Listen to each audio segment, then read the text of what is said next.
বড় লোকদের দেরি করে বাড়ি ফেরা। বেবি সরি মম, আজকে একটু লেট হয়ে গেল। অ্যাকচুয়ালি মম, রাহুল আজকে সবাইকে পার্টি দিয়েছিল, তাই একটু লেট হয়ে গেল। সবাই জোর করছিল। ও বেবি, অত টেনশন করার কিছু নেই। সবাই তো 3টে বাজে, সবাই তো এই সময়ই পার্টি করে বাড়ি ফেরে।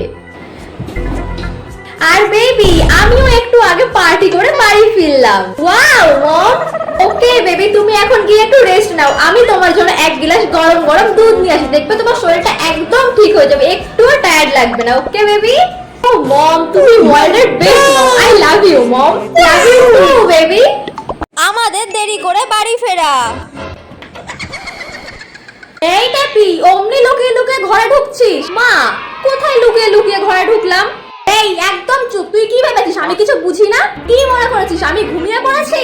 6টা বাজে শুনি, এই মাঝরাতে তোর ঘরে ঢোকার সময় হয়েছে টাপি?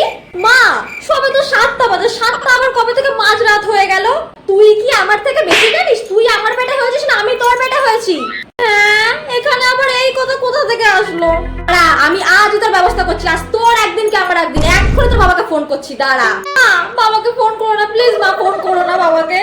করবো না মানে 100 বার করবো। হ্যালো, হ্যাঁ তাড়াতাড়ি আসো, তোমার মেয়ে মাঝরাতে পার্টি করে বাড়ি ঢুকছে। তাড়াতাড়ি কাজ দিয়ে চলে আসো। खत्म। Bye bye, tata, good bye, गया।